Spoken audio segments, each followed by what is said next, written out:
लीलानन्दस्थलगिरि उत्तमग्रोजविष्णं नारायणमस्कृतशतशिरसिद्धमज्ञापयन्ने स्वचिष्ठायां स्वजनिगणगम्यावराजन्देवदास्यै नमैरनिरभुये वास्तुभूयः अस्मद्गुरुभ्यो नमः सर्वगुरुभ्यो नमः अस्मत्सर्वगुरुभ्यो नमः श्रीमते रामानुजाय नमः श्रीमन्नारायणजपमकरं प्रपद्ये श्रीमते नारायणाय नमः सर्वधर्मान् परित्यज्य मामेकं शरणं व्रज अहं त्वा सर्वपापेभ्यो मोक्षयिष्यामि मा शुचः सर्वधर्मान् परित्यज्य मामेकं शरणं व्रज अहं त्वा सर्वपापेभ्यो मोक्षयिष्यामि मा शुचः देवगोत्रसुर ఈనాటి భాష నేపథ్యంలో గొప్పనైనటువంటి విశేషమైనటువంటి భాష ఆచార్య పరంపర లోపల ఈనాటి భాషను శ్రీమతే రామానుజాయ నమః అంటున్నాము. ఆచార్య ఒక గొప్పనైనటువంటి భూమా విద్య అనబడేటువంటి విద్యకు సంబంధించినటువంటిది ఈనాటి భాష.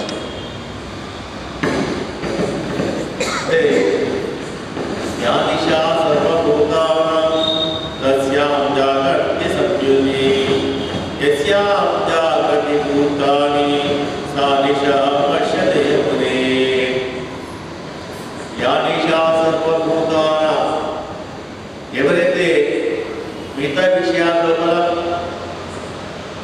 లౌకికమైనటువంటి విషయాల లోపల ఎవరైతే తెలివితో ఉంటారో జ్ఞానం కలిగి ఉంటారో అలాంటి విషయాల లోపల ఋషులు తాపసులు యోగులు ఎవరైతే ఉంటారో అలాంటి వారికి అందరికీ కూడా అజ్ఞానంతో ఉంటారు.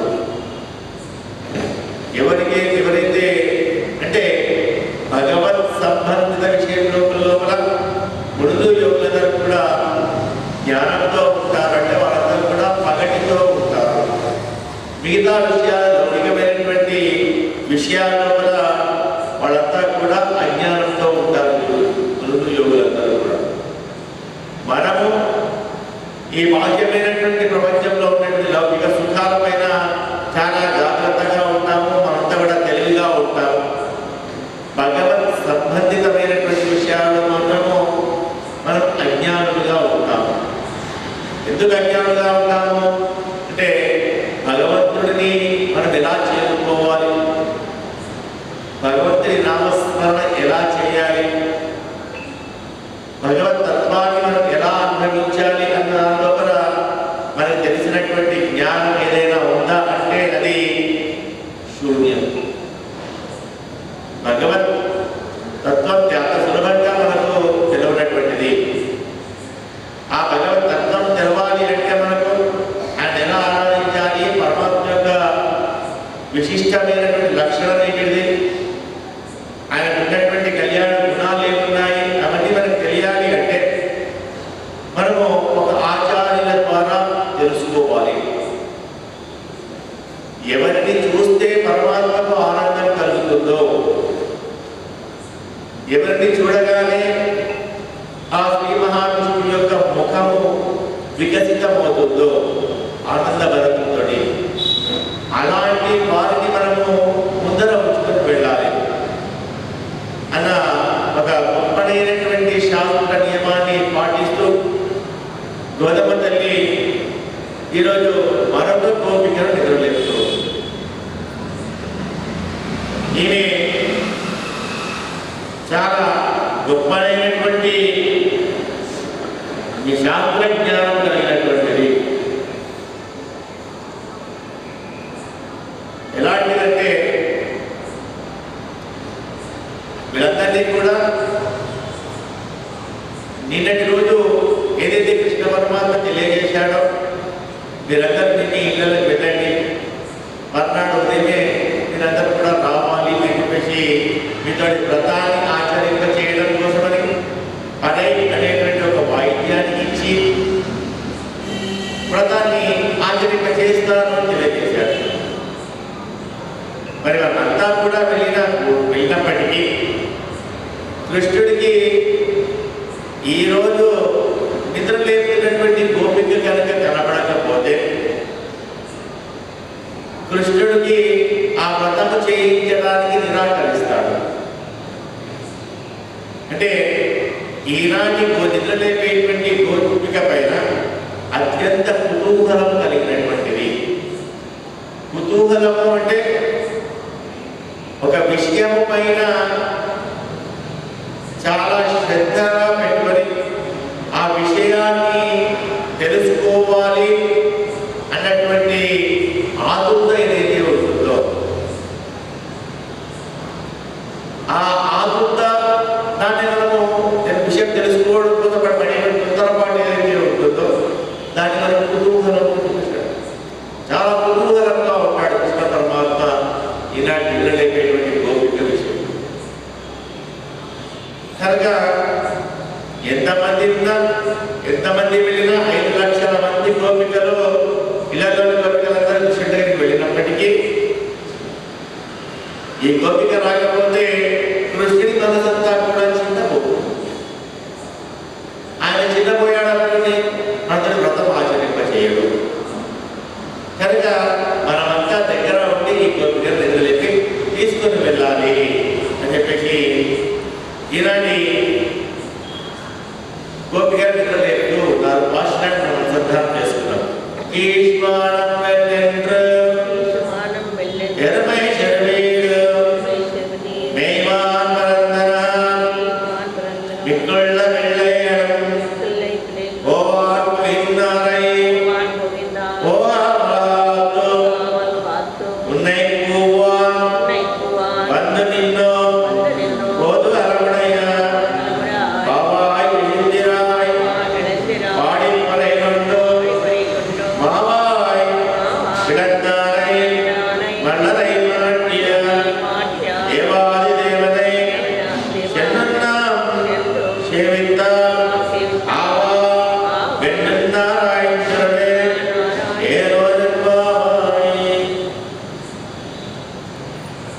ఈనాటి గోపికకు పశువుల యొక్క మంద ఎక్కువగా ఉన్నాడు.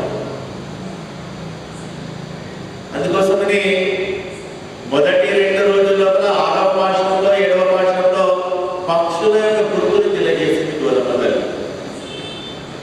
ఈనాటి పాశం లోపల గేదెలను ఒక తెల్లవారింది అనడానికి సూచికగా తెలియజేస్తుంది.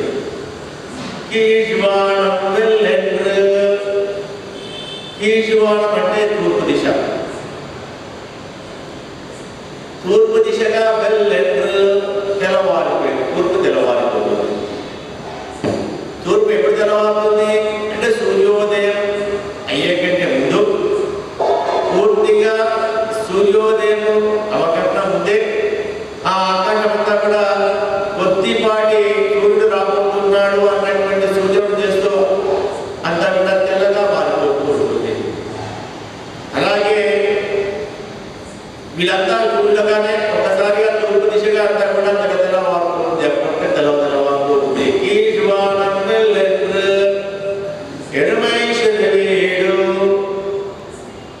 ఆ తెల్లవారే సమయం ఏం చేస్తారు? ఈ పశువులు ఏవైతే ఉన్నాయో గేదెలు, ఆవులు వీటన్నింటినీ కూడా ముందుగా 2 రకములైనటువంటి బీళ్ళు ఉంటాయి. ఒకటి చిన్న బీడు, ఒకటి పెద్ద బీడు. ఈ చిన్న బీడులోనికి ఉదయమే చల్లని మంచు పడినటువంటి గడ్డి పరకలు ఏవైతే ఉన్నాయో వాటిని తినడం కోసం అని చెప్పేసి ముందుగా పంపించేస్తారు. మళ్ళీ వాటన్నిటిని తీసుకొని వచ్చి పాలన ఎత్తుకున్న తర్వాత మళ్ళీ అడవిలోకి తీసుకొని వెళ్తారు. దానికి పెద్ద బీడు అని చెప్పేసి అంటారు. అంటే ఇక్కడ ఉన్నటువంటి గేదెలన్నీ కూడా దూరం వరకు కూడా అవి విస్తరించబడి ఉన్నాయి. 27 చిన్న బీడు లోపల ఉన్నటువంటి గడ్డి పరకాలు, మంచు కురిసినటువంటి గడ్డి పరకాలన్నింటినీ కూడా తింటూ అలా చాలా దూరం వరకు కూడా వెళ్ళాయి.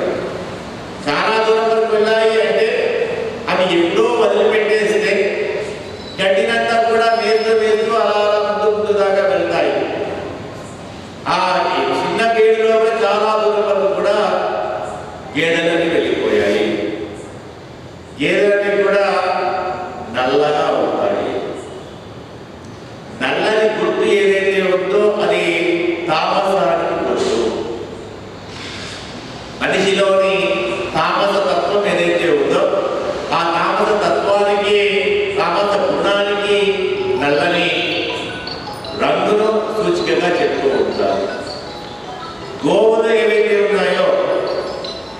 ఈ గోవులన్నీ కూడా సాత్వికమైనటువంటి జంతువులు.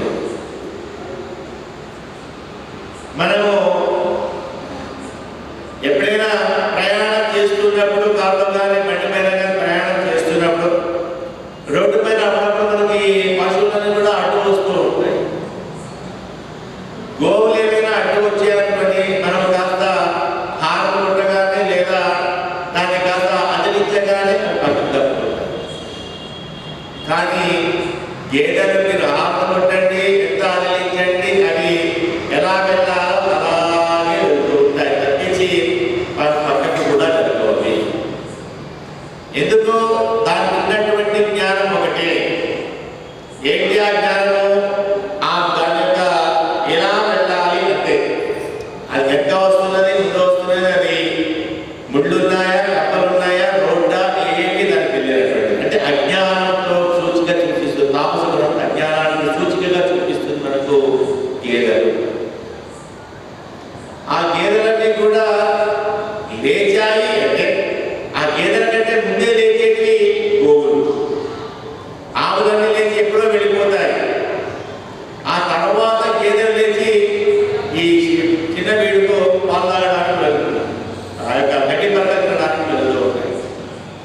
అంటే గేదెలు కూడా లేచాయి అంటే తామస గుణం కలిగినటువంటి జంతువులు ఏవైతే ఉన్నాయో అదే లేచాయి అంటే మరి మనమంతా ఎలాంటి వాళ్ళము? సాత్వికమైనటువంటి స్వభావం కలిగినటువంటి వాళ్ళము. ఎందుకు సాత్విక స్వభావం కలిగిన వాళ్ళము? మనమందరం ఎక్కడికి వెళ్తున్నాము? కృష్ణ పరమాత్మక దర్శనానికి వెళ్తున్నాము. కృష్ణుడి దగ్గరికి వెళ్ళే వాళ్ళంతా కూడా సాత్వికమైనటువంటి స్వభావం కలిగి ఉంటారు. అలా సాత్విక స్వభావం ఉంటేనే కృష్ణుడి దాకా వెళ్ళగలుగుతారు. మరి తామస గుణం కలిగినటువంటి తామస స్వభావం కలిగినటువంటి గేదెలే లేచి వెళ్ళాయి అంటే మరి సాత్విక గుణం కలిగినటువంటి వాళ్ళ మనము పడుకోవడం అనేది అది ఎంతవరకు సరి అయింది? ఇక్కడ లోపల ఉన్నటువంటి గోపికకు ఇదే సూచికగా చెప్తున్నారు. నల్లని గేదెలన్నీ కూడా బీడు చివరి వరకు కూడా వెళ్ళిపోయాయి. తామస స్వభావం కలిగినవన్నీ కూడా. మరి నీవు కూడా ఇప్పటిదాకా పడుకుంటున్నావు అంటే నీకు కూడా తామస గుణం కలిగి ఉందా? కలిగి ఉన్నావా? మనకు ఉండవలసినటువంటి లక్షణం అది కాదు. మనకు ఉండవలసిన లక్షణము సాత్విక స్వభావం గుణం కలిగి ఉందా? సాత్విక స్వభావాన్ని కలిగి ఉండాలి. సాత్విక స్వభావం లేకపోతే రజోగుణం కలిగి ఉండాలి. ఈ రెండు గుణాలను కూడా మనం కలిగి ఉండాలి. తామస గుణం మనం కలిగి ఉన్నాము అంటే ఎంతసేపు నిద్రపోవడంలోనే ఉంటాము, అజ్ఞానంలోనే ఉంటాము. దాని నుంచి మనం బయటకు పడిపెట్టే అవకాశం లేదు. కాబట్టి ఈ గేదెలన్నీ కూడా దూరం వరకు కూడా వెళ్ళాయి. మిక్కుళ్ళ పిళ్ళయ్యడు అలా చెప్పగానే తామస గుణంతో లోపల అలాగే పడుకుంటున్నామా? మనకు ఉన్నటువంటి లక్షణానికి విలక్షణంగా ఉన్నావు. ఇవంతా కూడా మనకు ఉన్నటువంటి స్వభావానికి విభిన్నంగా ఉన్నావు నీవు అని చెప్పేసి ఈ బయట ఉన్నటువంటి గోదావరి పోస్ట్ అంతా కూడా లోపల ఉన్నటువంటి గోపు చెప్తుంది. దాంట్లో లోపల ఉన్నటువంటి గోపిక అంటుంది కదా,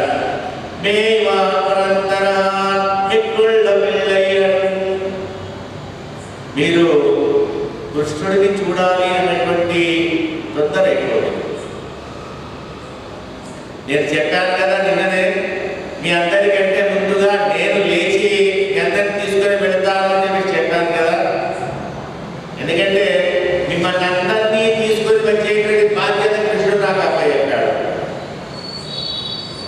ఎక్కడైనా యజమాని ఎవరైతే ఉంటారో ఆ యజమాని దగ్గర కొంతమంది నమ్మకం కలిగినటువంటి వాడు ఉంటారు, చాలా ప్రేమ కలిగినటువంటి వాడు ఉంటారు, నమ్మకంగా పనిచేసేవాడు ఉంటారు. వాళ్ళకి ఏం చేస్తున్నారు?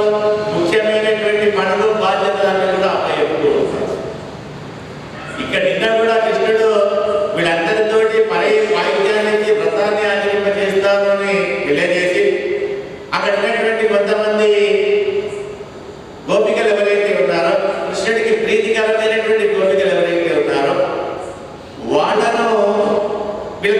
రమ్మని చెప్పేసి నాయకత్వం చెప్పి చెప్పాడు. దానితో ఆ గోపికలందరూ ఈ గోపిక కూడా నేను మీ అందరినీ తీసుకుని వెళ్తానని చెప్పి తెలియజేశాను కదా, మీరంతా ఏది వచ్చారు కృష్ణుడు చూడాలి అన్నటువంటి ఒక ఆతురత తొందరపాటుతో వచ్చేశారు. అసలు మీరు నిద్రపోయారా లేదా? ఎందుకంటే మీ అందరికంటే కూడా ముందు లేచేదాన్ని నేను, మీ అందరికంటే కూడా కృష్ణుడికి నేనంటే ప్రేమ ఎక్కువ కాబట్టి నేను ముందుగా లేచి మీ అందరినీ తీసుకొని వెళ్ళేటువంటి దాని నేను. కానీ మీరంతా ముందే వచ్చేసారు అంటే మీరు అసలు పడుకోలేదేమో అని నాకు అనిపిస్తుంది.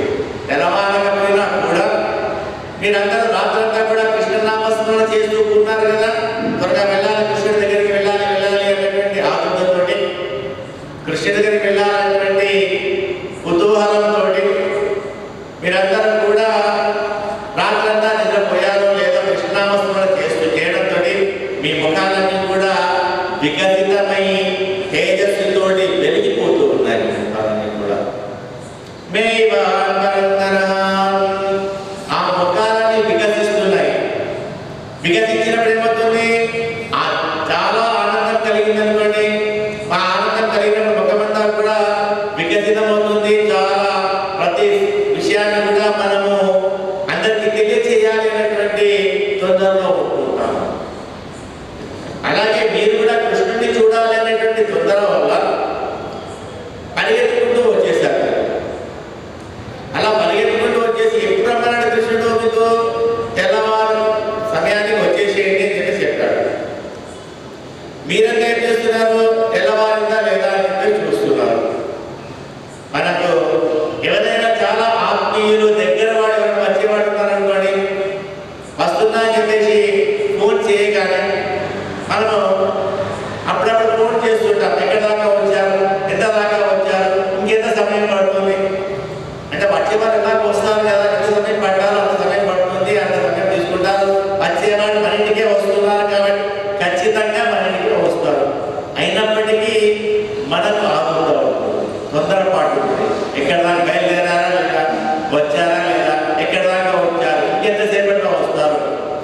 అలాగే మీరు కూడా కృష్ణుడిని చూడాలి అనే తొందర వల్ల లేచి మీరంతా వచ్చేసారు.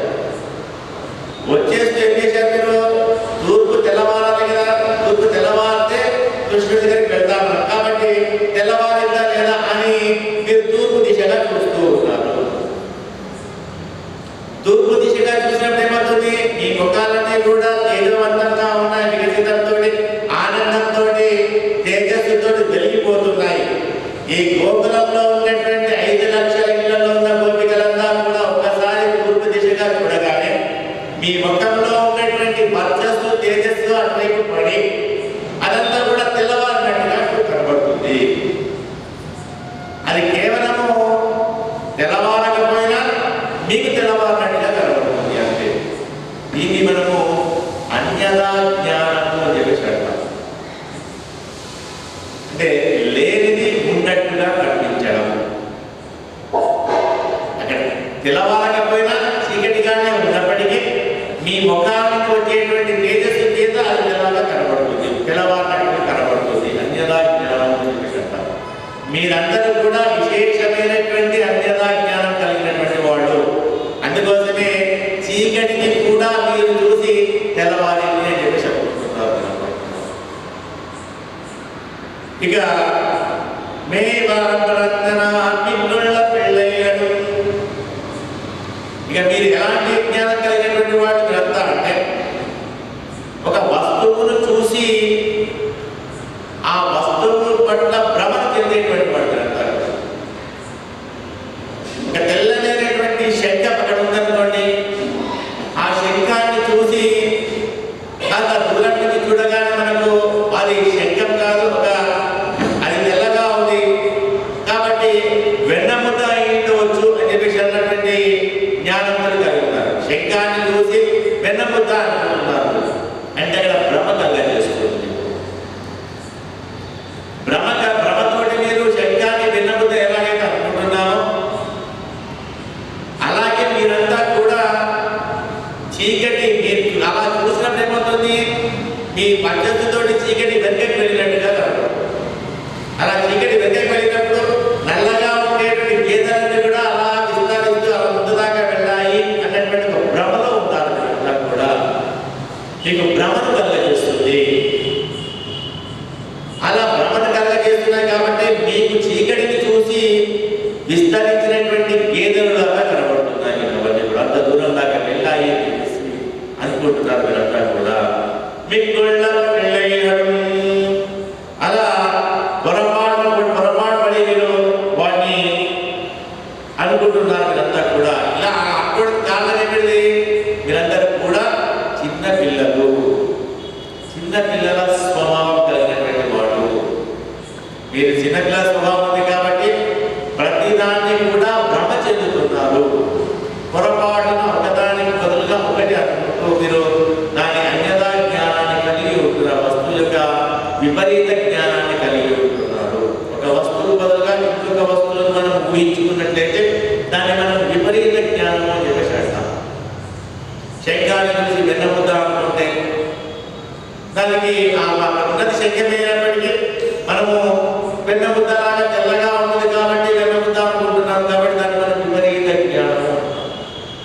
మీకందరికీ కూడా చిన్నపిల్లలు కదా, విపరీత జ్ఞానం ఉంది. వస్తువులు చూసి మీరు భ్రమ చెందుతున్నారు. చీకటిని చూసి మీరు ఆ దూరం వరకు కూడా గేదెలు అని చెప్పేసి అనుకుంటారు. మీరందరూ కూడా పిల్ల స్వభావం కలిగినటువంటి వాడు. పిల్లలందరూ కూడా పిల్లలు ఏం చేస్తుంటారు? మనం ఎక్కడైనా ఊరికి వెళ్దాము అని చెప్పేసి అన్నాం అనుకోండి. మనం పొద్దున ఉదయం 5 గంటలకు ఊరికి వెళ్దామని చెప్పి మనకన్నా ముందే 4 గంటలకి లేచి టైం అయిందా లేదంటే పోదాం, ఊరికి వెళ్దామన్నారు, ఊరికి వెళ్దామన్నారు అని మననే వాడుకుంటారు ఎక్కువ. అంటే పిల్లలకు స్వభావం అలా ఉంటాయి. ఎక్కడ వెళ్దాము అనగానే వాళ్ళకు తొందరపాటు ఎక్కువ ఉంది. ఇక్కడ వెళ్తున్నాము, కొత్త ప్రదేశానికి వెళ్తున్నాము అన్నటువంటి ఒక ఆలోచన వాడు కలుగుతూ ఉంటుంది. తొందరగా వెళ్ళాలి అని చేరుకోవాలి, వెళ్ళాలి అన్నటువంటి ఆలోచన కలుగుతుంది. అలాగే మీరంతా కూడా కృష్ణుడి దగ్గరికి రమ్మన్నాడు పోతూ ఉంటే దాని గురించి మీరంతా గేదెలు వెళ్తున్నాయి అని చెప్పేసి విస్తరించాలి అంతరం వరకు కూడా అని చెప్పేసి అనుకుంటున్నాను. మీరంతా కూడా అని చెప్పేసి లోపల ఉన్నటువంటి గోపిక ఓహో అలా అనుకుంటున్నావా? అలా కాదమ్మా, మేమందరం కూడా పిల్లలము అని చెప్పేసి మా అందరిది కూడా పిల్లల స్వభావం కలిగినటువంటిదే. పిల్లలు ఏం చేస్తుంటారు? వాళ్ళు ప్రతి విషయంలో కూడా కలిగి ఉంటారు. వాడు పిల్లలందరూ కూడా ఏ విషయం తెలియజేసినా అందులో వాళ్ళకి అజ్ఞానంగానే ఉంటారు. కాబట్టి ఎంతసేపు భజన చేస్తున్నామో తెలియదు మనకు, ఎంత దూరం నడుస్తున్నామో తెలియదు మనకు. మనము 7 గంటల స్వామి దర్శనానికి వెళ్ళేటప్పుడు వెళ్ళేటప్పుడు కూడా గోవిందరామస్మరణ చేస్తూ వెళ్తుంటాం. అలా గోవిందరామస్మరణ చేస్తుంటే ఏమవుతుంది? మనకు ఒక విధమైనటువంటి శక్తి మనకు కలుగుతుంది. ఎన్ని మెట్లు ఎక్కినా, ఎంత దూరం నడిచినా, మీరు అలిపిరి ద్వారా 17 కిలోమీటర్లు నడిచిన, శ్రీవారి మెట్ల ద్వారా 3 కిలోమీటర్లు నడిచిన మనకు ఎలాంటి అలసట కానీ శక్తిని కోల్పోయినట్టు కానీ మనకు అనిపించదు. మరి దాని ఎలా ఎందుకు అలా ఎందుకు అనిపిస్తుంది మనకు? కేవలం దారి వెంట కూడా పాదరేకాక్ష హరినామ సంకీర్తనం అన్నాం కాబట్టి నడుస్తూ అలా హరినామ సంకీర్తనం చూస్తూ ఉంటే ఎంత దూరమైనా మనం చాలా సులభంగా ఆ నామస్మరణ మనం దాన్ని నడిస్తూ ఉంటుంది, ముందుకు తీసుకెళ్తూ ఉంటుంది. అలాగే మేమంతా కూడా కృష్ణనామస్మరణలో పడిపోయాము. కృష్ణనామస్మరణలో పడి అలా కృష్ణనామస్మరణ చేస్తూ అలా అలా అలా ముందుకెళ్ళిపోయాము. మేమంతా కూడా మేమంతా కూడా వెళ్ళిపోయాము. కొంత దూరం వెళ్ళిన తర్వాత వీళ్ళకు ఒకసారిగా ఆలోచన కలిగింది. మనమంతా వెళ్తున్నాం కానీ నిన్నటి రోజు కృష్ణుడు మనకు ఒక గోపికను నాయకురాలుగా ఉంచాడు కదా, మరి ఆ నాయకులా కనబడడం లేదు మన సమూహంలో, మన గోష్ఠిలో కూడా. ఆమె లేకపోతే ఆమె ఎలాంటిది? పోదు హరముడయ్య, చాలా కృష్ణుడికి ప్రీతికరమైనటువంటిది, కుతూహలం కలిగినటువంటిది కదా. మరి ఆమె మనం వెళ్ళగానే, ఇంతమంది వెళ్ళగానే మన ముందుగా మన గోష్ఠిగా కృష్ణుడు ఏమడుగుతాడు? ఆ గోపిక వచ్చి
కిన్నారే ఓహా మనవాత్తు. అలా వెంటకు వచ్చినటువంటి గోపిక ఎవరైతే ఉన్నారో తెలుసుకొని వెళ్ళడం అని చెప్పేసి మళ్ళా నేను తెలుసుకోవాలి వచ్చామమ్మా మేమంతా కూడా. నిజానికి నేను మర్చిపోయి వెళ్ళిపోతున్నా, అయినా నాకు మళ్ళీ ఒకసారి గుర్తుకు వచ్చింది కాబట్టి నీ దగ్గరికి వచ్చేసాము మేము అని చెప్పేసి తెలియజేస్తున్నాను.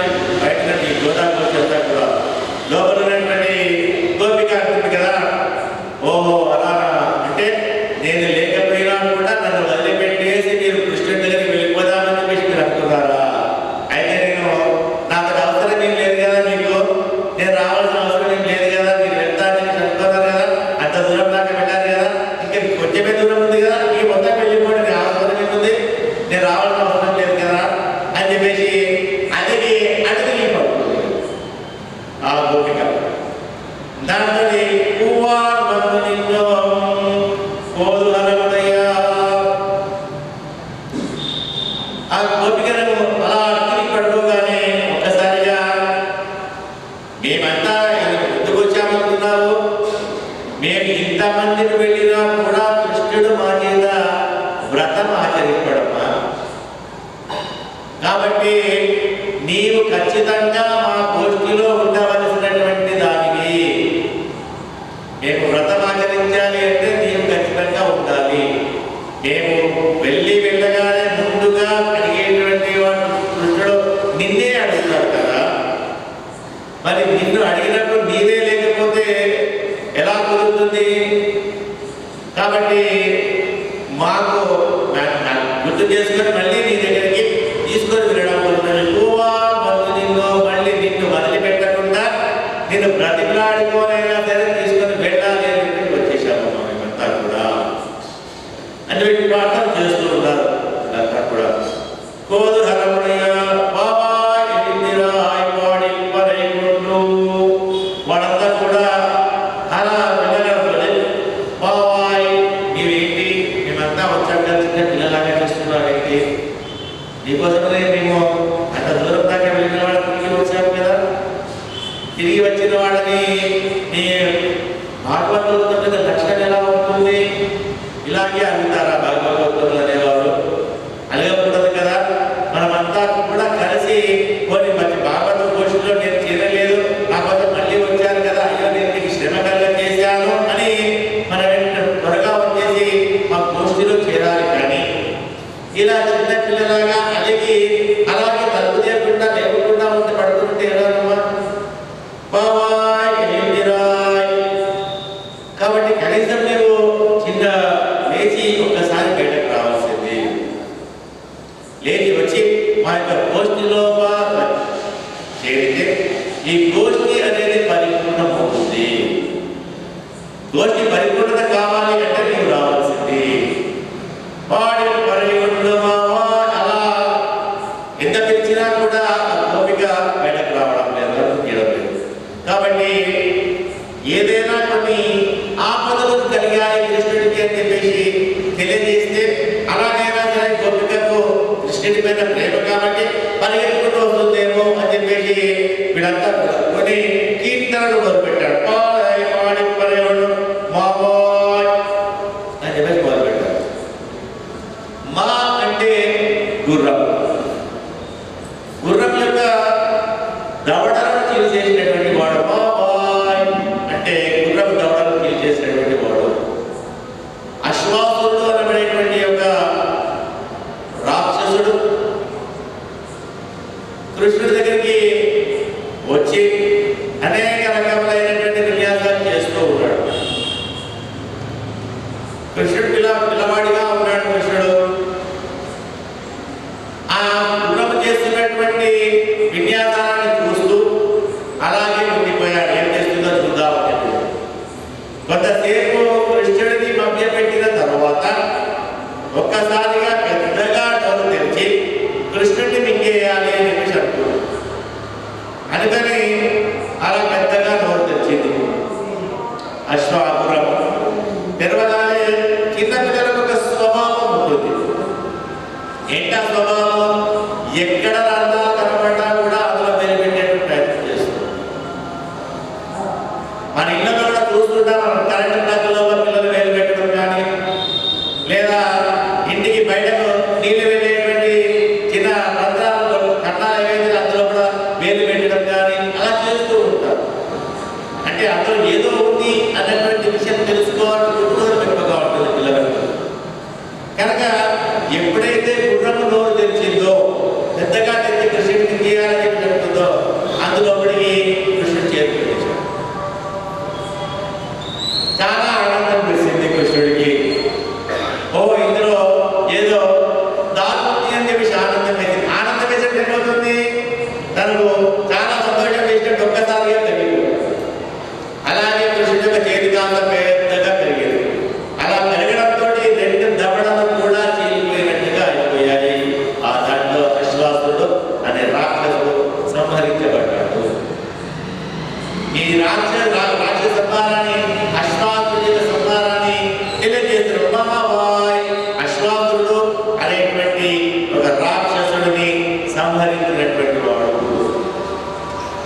ఒకసారి అశ్వాసురుడు అని చెప్పేసి అనగానే లోపల గోపిక ఒకసారి ఉలిక్కిపడి మళ్ళీ వచ్చాడా ఏంటి, కృష్ణుడికి ఆపద కలుగుతుందేమో, మళ్ళీ కృష్ణుడికి ఏమి ఉపద్రవం కలుగుతుందో అని ఒక్కసారిగా ఉలిక్కిపడినాడు. అందరికీ వీడు మా బాయ్ అని చెప్పి చెప్పేశాడు. అంటే మా అనగానే అశ్వాసుడు వచ్చాడు అని చెప్పేసి అనగానే కృష్ణుడికి ఉపద్రవం వస్తుందేమో అని చెప్పేసి అనుకుంటాడు. చీల్ చేశాడు అనగానే ఓ కృష్ణుడికి ఇక ఏ భయం లేదు, చంపేశాడు కదా అశ్వాసుడిని, ఏ కృష్ణుడికి ఏ భయం లేదు అని చెప్పేసి మళ్ళీ అలాగే స్థిరంగా పడుకుంటున్నాడు. మా అంటే గుర్రము, గుర్రము అంటే సమస్తమైనటువంటి ఇంద్రియాలు. మనకున్నటువంటి ఇంద్రియాలు ఏవైతే ఉన్నాయో ఈ ఇంద్రియాలన్నింటినీ కూడా, వాటికన్నిటికీ కూడా అవి మనకు చెప్పినట్టుగా వినాలి. అంటే వీటన్నిటికీ కూడా కండెం వేయాలి. ఇంద్రియాలన్నిటికీ కూడా కండెం వేయాలి. కండెం వేసి మన మనసు వైపుకు వాటిని లాక్కోవాలి. మనసు వైపుకు లాక్కోవాలి అంటే మన మనసులో ఎప్పుడు ఉండాలి, మనం లాక్కోగలుగుతామా? అలా కూర్చొని ఒకసారి ఇలా కడుపుస్తున్నాం అనుకోండి, అది నిద్ర వస్తుంది, లేకపోతే ఆ రోజు కట్టుకోపోతాయి. మనసుని మన స్వాధీనంలో తెచ్చుకోవడం చాలా కష్టం. అది మనకు పాపం ఒక గురువు గారు కోతి గురించి చెప్తూ, రాముడి గురించి చెప్తూ, నాయన రాముడు చెప్తేయ్యా అని చెప్పి చెప్పాడు. అలా చెప్తూ, నాయన నువ్వు ఎప్పుడు రామనామస్మరణ చేసినా కూడా రామనామస్మరణ నిలబడగానే నీకు ఎప్పుడైతే శక్తి వస్తుందో అక్కడ కోట్లు వస్తుందయ్యా. ఆంజనేయ స్వామి ఉపతి స్వరూపుడు వస్తాడు, కాబట్టి చాలా జాగ్రత్తగా ఉంటూ కోతికి మాత్రం నాని చెప్పని చెప్పాడు. ఓ అలాగే గురుగారు మనం చేస్తున్నది రామనామస్మరణం కదా, దాంట్లో కోతి ఎందుకు వస్తున్నది, దానికి సంబంధమే లేదు కదా అని చెప్పి చెప్తున్నాడు. అలాగే బయటకు వచ్చాడు. అలాగే గురుగారు అన్నాడు, దండం పెట్టాడు, బయటకు వచ్చాడు. ఓ మనం రామనామస్మరణ చేయాలి, కోతి గుర్తుకు రావాలి మొదలు పెట్టాడు. అలా కథ పోయాడు. అలా కథ కోతి గుర్తుకు రావాలి, ఏం చేసినా కూడా కోతి గుర్తుకు రావాలి. ఇంటికి వెళ్ళాడు. ఇంట్లో ఉన్నటువంటి ఏ బయట రామనామస్మరణ చేస్తున్నాడో నాకు కోతి గుర్తుకు రావద్దని చెప్పేసి గురువు గారు చెప్పారు. కాబట్టి నాకు ఎవరు కూడా కోతి గురించి గుర్తు చేయకండి, కోతిని నేను తలుచుకోవాలని చెప్పాడు. అప్పటికి 3 సార్లు కోతి గుర్తుకి తల చేసుకున్నాడు. చాలా మర్నాడు ఉదయం శుభ్రంగా స్నానం చేస్తున్నాడు. ఏమైనా సరే కోతి గురించి మాత్రం నాకు గుర్తుకు రావద్దు, కోతి గురించి గుర్తు రావద్దు. రామనామస్మరణ పక్కకపోయింది, కోతి కోతి కోతి అని చెప్పి మొదలు పెట్టేశాడు. మనస్సు అలాగే ఉంటుంది. మనం ఏదైతే వద్దు అనుకుంటామో అలాగే మనసు దాని గురించే తాటాడుతూ, దాని గురించే ఉపయోగిస్తూ ఉంటుంది. మనసంతా కూడా మనసు మన స్వాధీనంలో లేదనుకోండి, ఈ ఇంద్రియాలన్నీ కూడా ఏవైతే వద్దంటామో అవే మాట్లాడుతుంటాం. మన గొప్ప వచ్చిన ఏం మాట్లాడతామో, ఏం చేస్తామో ఏమీ తెలియదు. ఈ చేతులు ఏం చేస్తాయో, కళ్ళు ఏం చేస్తాయో తెలియదు. గొప్ప వచ్చినప్పుడు ఈ కళ్ళు ఎవరిని, చిన్నపిల్లవాడా పెద్ద పిల్లవాడా, మంచి మన ఆడవాడా మగవాడా ఏమీ చూడకుండా మాటలాడేస్తూ ఉంటాం. మనం అనేకమైనటువంటి భాషలంతా కూడా మాట్లాడేస్తూ ఉంటాం. మనంతా కూడా అంటే కేవలం మన మనస్సు మన స్వాధీనంలో లేని కారణంగా మన కళ్ళు కానీ, చెవులు కానీ, ముక్కులు కానీ, ఏమి నోరు కానీ ఏది కూడా మన మాట వినకుండా పోయేది.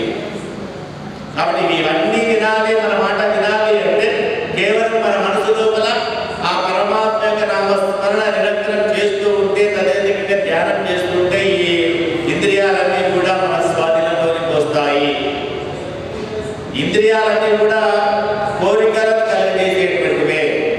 ఈ కోరికలు అనేటువంటి అనేది కూడా పురాణంలో మనం పలుచుకుంటాము. కోరికలు అనేవి వాటిని అణిచివేస్తూ ఉండాలి. కోరికలు అణిచివేస్తేనే మనకు మనసు ప్రశాంతంగా ఉంటుంది. ఏదైనా కోరిక కలిగిందనుకోండి, ఆ కోరికతో ఏమవుతుంది, దాన్నే మనం కామము అని చెప్పేసి అంటాం. ఏ వస్తువైనా కావాలని చెప్పి అనడం కదా, కోరిక కలగడం అనేది కామము అంటాం. ఆ కోరిక కలిగిందనుకోండి, దాన్ని ఎలాగైనా సాధించుకోవాలి, కామ దాంట్లో ఏమవుతుంది, మనకు క్రోధం వచ్చేస్తుంది. మనకు బుద్ధ లేకపోతే క్రోధం వచ్చేస్తుంది. క్రోధాన్ని సమూహ ఇంకా ఇంకా ఇంకా కామం ఏదైతే వద్దు అంటామో అదే మనకు కావాలి కావాలి కావాలి క్రోధాన్ని సమూహ సమూహ విక్రమ. దాంట్లో ఏమవుతుంది, మనకు దక్కలేదనుకోండి, మన కోరిక తీరలేదనుకోండి, దాంట్లో మన మనసు అనేది మన బుద్ధి అనేది చాంచల్యం అయిపోతుంది. మనం దానికి స్వాధీనంలోకి వెళ్ళిపోతూ ఉంటాము. స్మృతి భ్రంశ బుద్ధినాశ బుద్ధినాశో వినశ్యతి. ఎప్పుడైతే స్మృతి కోల్పోతామో, మనము ఏం చేస్తున్నామో బుద్ధి నశించిపోతుందో దాంట్లో మనం అంతా కూడా నశించిపోతాం తప్పించి వినశ్యతి అయిపోతాం, వినాశనం అయిపోతుంది తప్పించి దానివల్ల ఎలాంటి ప్రయోజనం కూడా ఉండదు. దానికి ముఖ్య కారణం ఏమిటి, మనం నశించుకోవడానికి అవతరించుకోవడానికి కేవలం ఒకటే ఒక కారణం, అది కామము, కోరిక. ఒక వస్తువు పైన ఉన్నటువంటి కోరిక ఏదైతే ఆ కోరికనే మనల్ని నశింపచేస్తుంది. కాబట్టి ఆ కోరికలను మనము మన యొక్క స్వాధీనంలో ఉంచుకోవాలి. కోరికలను ఎప్పుడు కూడా మనము విచ్చలవిడిగా వాటిని వదిలిపెట్టకుండా అణిచివేస్తూ ఉండాలి. కోరికలను అణిచివేస్తూ ఉంటే, అలా అణిచివేయాలంటే దైవనామస్మరణ చేస్తూ ఉండాలి. మా వాయ్ అంటూ ఆ విధంగా అశ్వాసుని సంహారాన్ని తెలియజేయడం జరిగింది. అప్పటికే అశ్వాసు చంపేశాడని చెప్పి చెప్పారు కాబట్టి మళ్ళీ అలాగే పడుతుంది. మల్ల పిల్లనై మల్లనై మాట్యా. ఓ అంతేకాదు, మల్లుడిని కూడా అనేటి మల్లుడు కనబడేటువంటి ఒక బహు శక్తిశాలి అయినటువంటి వాడు ఎవడైతే ఉన్నాడో ముష్టికు వాడిని కూడా హతమార్చేశాడు ఇచ్చాడు. మల్లుడు ఎక్కడ ఉంటారు, రాజు దగ్గర ఉంటారు. రాజు ఎవరు, కంసుడు. కంసుడు ఎక్కడ ఉన్నాడు, మధుర అనేటువంటి పట్టణంలో ఉన్నాడు. అంటే కృష్ణుడు ఎక్కడికి వెళ్ళాడంటూ పట్టణానికి వెళ్ళాడు. అంటే పల్లెటూరు విడిచిపెట్టేసి పట్టణానికి వెళ్ళాడు. పట్టణానికి వెళ్ళిన మన పల్లెటూరు రావడానికి ఇష్టపడతాడా, ఓ పట్టణానికి వెళ్తే పల్లెటూరు మన రావడానికి ఇష్టపడదు. కాబట్టి వీళ్ళు అటే ఉంటాడు కృష్ణుడు, మమ్మల్ని అందరినీ మర్చిపోతాడు, మనతో ఏం చేయనియడిగా మనందరం కూడా కృష్ణుడి గురించి బాధపడుతూ ఉండవలసిందేనా. ఎందుకంటే ఒకసారి పట్టణానికి వెళ్ళిన తర్వాత అక్కడి పరిస్థితులు, అక్కడి వాతావరణానికి అలవాటు పోతాడు. అక్కడ కొత్త సంబంధాలు ఏర్పడతాయి, కొత్త కోరికలు ఏర్పడుతుంటారు. అంతా కూడా అక్కడ కొత్త వ్యవహారమే మొదలవుతుంది. కాబట్టి పాత వ్యవహారం అంతా కూడా మర్చిపోతుంది. ఎప్పుడో ఒకసారి 2 ఏళ్ళలో 3 ఏళ్ళలో ఎప్పుడైనా జ్ఞాపకం వస్తే అలా వచ్చేసి ఒకసారి తల్లిగారింటికో అమ్మగారింటికో అలా వచ్చేసి పోతుంటారు. పల్లెటూరు తప్పించి అది కూడా కష్టం మీద వచ్చి తప్పదా పోవాలా అన్నటువంటి స్థితిలో అది అలా వచ్చి రాకుంటూ ఉంటారు. కృష్ణుడు కూడా అలాగైనా ఈ పట్టణానికి వెళ్ళిపోయాడు కదా, ఇక మళ్ళీ మనకు దక్కడా అని చెప్పేసి లోపల ఒకసారి గోపిక బాధపడుతుంది కదా. మళ్ళీ పిల్లనై మల్లనై మాట్యా అందులో మళ్ళీ చెప్పారు కదా, ఆ వెళ్ళినటువంటి కృష్ణుడు ఆ కంసుడిని మల్లుడిని ఇద్దరిని కూడా ఇద్దరిని కూడా హతమార్చేశాడు. కంసుడి దగ్గరికి వెళ్తూ ఉంటే ఆ వచ్చినటువంటి అక్రూరుడు కృష్ణుడిని తీసుకొని మధురా పట్టణానికి వెళ్తున్నాడు. కంసుడిని తీసుకొని వెళ్తున్నాడు. పాపము పిల్లవాడు కదా, పురవీధుల్లో అలా నడుచుకుంటూ వెళ్తూ ఉంటే అక్కడ ఉన్నటువంటి పురవీధిలో ప్రజలందరూ కూడా చూసి, అయ్యో ఈ చిన్న పిల్లవాడిని తీసుకొచ్చారా, వీడిని చెప్పడం కోసం అని చెప్పేసి ఆ మహాబలశాలైనటువంటి వాళ్ళందరినీ కూడా ఏర్పాటు చేశారా, కుస్తీ పోటీల కోసం ఏర్పాటు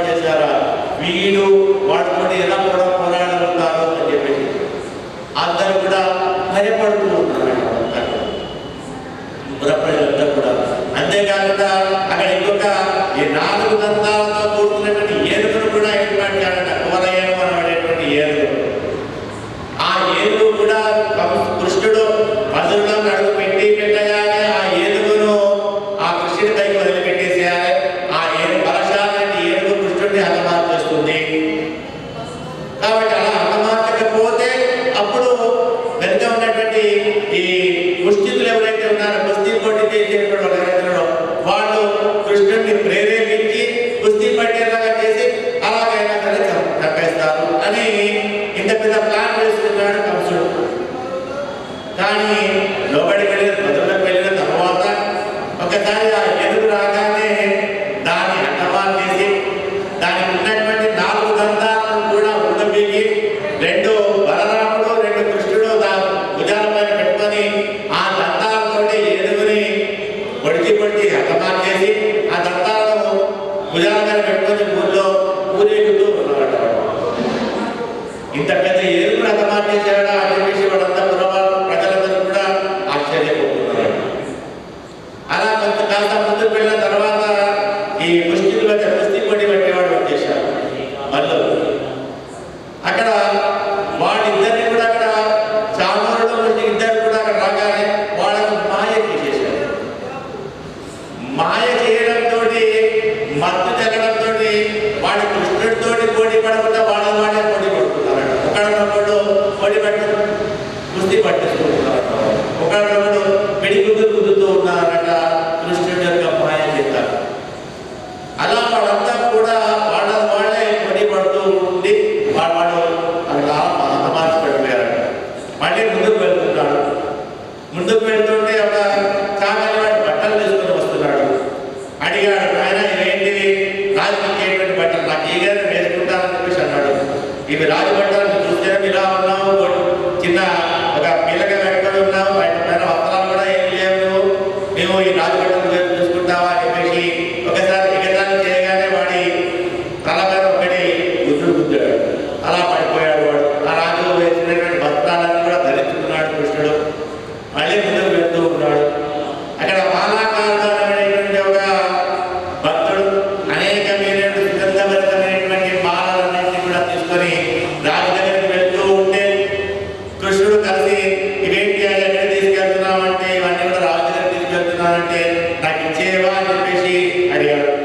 అడగగానే బాలాకారుడు మరొక ఆలోచన లేకుండా కృష్ణుడికి ఇచ్చేశాడు.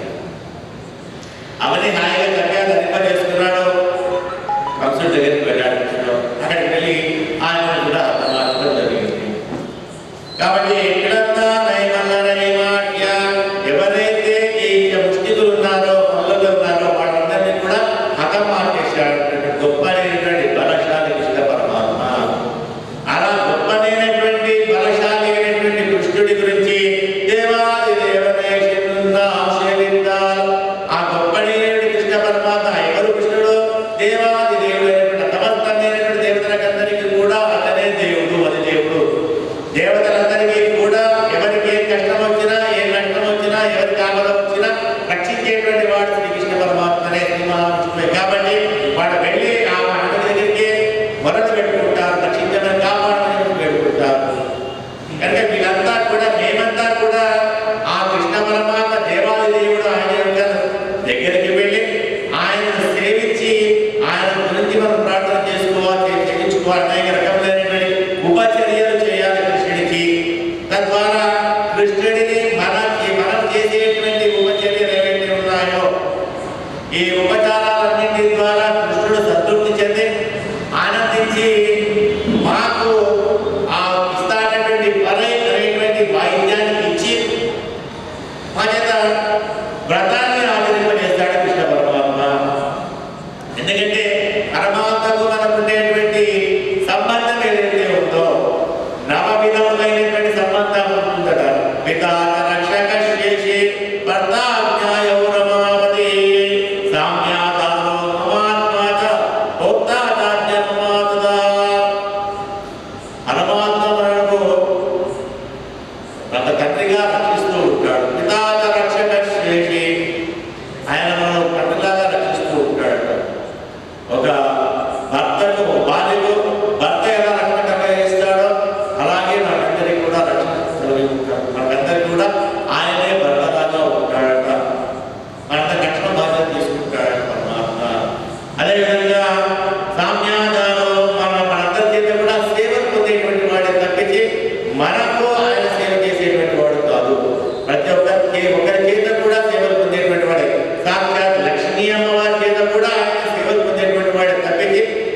ఎప్పటికీ కూడా సేవలు చేసేటువంటి వాడు కాదు. మనమంతా కూడా ఆయనకు నిరంతరం సేవలు చేసేటువంటి వాళ్ళమే. అందుకోసమే చెన్నున్నాం సేవిత, ఆ సేవలు చేసేటువంటి వాళ్ళమే, శేషత్వ స్వభావం కలిగినటువంటి వాడు మనంతా కూడా. కాబట్టి మనము వెళ్ళి ఆ కృష్ణ పరమాత్మకు అనేక రకములైనటువంటి సేవలు చేయాలి అనేటువంటి ఒక ఉద్దేశంతో మనమంతా కూడా కృష్ణ పరమాత్మ నామస్మరణం చేస్తూ మనమంతా కూడా వెళ్ళిపోతున్నాం కదా. అయినప్పటికీ ఆ వెళ్తున్నప్పటికీ కూడా మేమంతా కూడా ఆవా వెళ్తున్నా ఎందరులే తొందరపాటులో త్వరగా వెళ్ళి సేవ చేసుకోవాలని చెప్తున్నాం. కాబట్టి అలా పరుగు పెరుగుతున్నా వెళ్తున్నాం మేమంతా నామస్మరణ చేస్తూ. కానీ అప్పటికి మాలో మేము విచారించుతున్నాం, ఆవా వెళ్తున్నారా ఎందరులే, మేమంతా మాలో మేము విచారించుకున్నాం. మనమంతా ఇంతమంది వెళ్తున్నాం కానీ కృష్ణుడి దగ్గరికి ఆ గోపిక రాలేదు. కాబట్టి కుతూహలమైనటువంటి కృష్ణుడికి ప్రీతికరమైనటువంటి గోపిక ఎవరైతే ఉన్నారో ఆ గోపిక లేదు.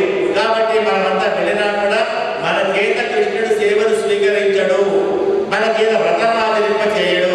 కాబట్టి మనమంతా కూడా మీరంతా ఇక్కడే ఉండండి, మేము కొంతమందికి వెళ్ళి ఆ గోపికను కూడా తీసుకొని వస్తాము అని చెప్పేసి అక్కడ పరమాత్మ మన గోపిక దగ్గరికి వెళ్ళి ఆమెను కూడా పిలుచుకొని రావడం జరుగుతుంది. మనమంతా కూడా ఈ శరీరం ఏదైతే ఉందో ఈ లోపల మొత్తం 101 ఉంటాయట. ఈ శరీరం లోపల, ఈ శరీరంలోని 104 మిగతా 100 నాడులన్నీ కూడా అక్కడ సుషుమ్న అనబడేటువంటి ఒక నాడికి అనుసంధానం చేయబడి ఉంటాయి. ఆ సుషుమ్న అనబడేటువంటి నాడి పురీతన్ అనబడేటువంటి ఒక నాడికి అనుసంధానం చేయబడి ఉంటుంది. ఆ పురీతన్ నాడి లోపల దాన్ని మనం హృదయ కమలము అని చెప్పేసి అంటాం. ఆ హృదయ కమలం లోపల పరమాత్మ ఎప్పటికీ కూడా ఒక దేదీప్యమైనటువంటి జ్యోతి స్వరూపంగా వెలుగుతూ ఉంటాడు పరమాత్మ. అలా జ్యోతి స్వరూపంగా వెలిగేటువంటి పరమాత్మను దర్శనం చేసుకోవాలి అంటే మనం కూడా అప్పుడప్పుడు హాయిగా నిద్రపోతూ ఉంటాం. నిద్రపోవడము వేరు, రాత్రి హాయిగా నిద్ర పట్టేసింది అంటాం. మనం హాయిగా నిద్ర పట్టడము అంటే ఎలాంటి చేసినటువంటి శబ్దాలు కానీ మాటలు కానీ ఏమీ లేకుండా మన మనసు ప్రశాంతంగా నిద్రపోతే అప్పుడు మనకు హాయిగా నిద్రపోయామని చెప్పేసి అంటున్నాం. అలా హాయిగా నిద్రపోయిన సమయంలో ఏమవుతుంది? ఈ సమయం ఎప్పుడు కలుగుతుంది మనకు అంటే ఈ బ్రాహ్మీ ముహూర్తం కంటే ముందు కలిగేటువంటి ఈ అర్ధరాత్రి దాటిన తరువాత, బ్రాహ్మీ ముహూర్తం కంటే ముందు కలిగేటువంటి ఈ సంకీర్ణం ఏదైతే ఉందో ఆత్మ పరమాత్మతో చేరుతుంది. ఈ శరీరంలో ఉన్నటువంటి ఆత్మ ఈ పురీత కనబడేటువంటి నాడిలో ఉన్నటువంటి పరమాత్మతో సంలీనమైనప్పుడు కలిసి ఉన్నటువంటి క్షణం ఏదైతే ఉంటుందో అది ఉన్నంత సమయం కూడా అంటే ఆత్మ ప్రశాంతతను పొందుతుంది. అక్కడ పరమాత్మతో కలిసి ఉన్నప్పుడు ఆత్మ మానసికమైనటువంటి ప్రశాంతతను పొందుతుంది. అలా ఆత్మ మానసిక ప్రశాంతత పొందేటువంటి సమయం ఏదైతే ఉందో దాన్నే మనము సుషుప్త అవస్థ అని చెప్పేసి అంటాం. గాఢమైనటువంటి నిద్ర అని చెప్పేసి అంటాం మనం. అంటే రాబోయేటువంటి సూచికలు కానివ్వండి, గతంలో జరిగిపోయినటువంటి విషయాలే కానీ మనకు కళల స్వరూపంలో ఆ సుషుప్తావస్థ ఏదైతే ఉందో అది మాత్రమే మనకు హాయిని కలగజేస్తుంది, ఆత్మకు ప్రశాంతతను కలగజేస్తుంది, మనకు అనేక విధములైనటువంటి సూచనలు కూడా చేస్తుంది. అలాంటి గొప్పనైనటువంటి విద్య ఏదైతే ఉందో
तद्विष्णोः परमं पदं सदा पश्यन्ति सूरयः दिवि वचक्षुरादं तद्विप्रास विण्यो च ध्रुवागं तस्य मिन्धते विष्णोर्यत्परमं पदं पर्याप्य अनन्तराय सर्वस्तो मोदराज्यमुच्यमान् भवति सर्वस्याप्ये सर्वस्य विद्ये सर्वमेव देवात्मा सर्वं जयति नारायणाय नमः देवाय नमः कन्नाकुलं प्रचोदयात् आप्तायुक्ताय वेदाय नमः अनारायण प्रचोदयात् ओमाये तेजस्वी अनारायण प्रचोदयात् ओम नमः नारायणाय अन्नोदिता प्रचोदयात् ओमाये देवाय पुराणे अनारायण प्रचोदयात् ओम नमः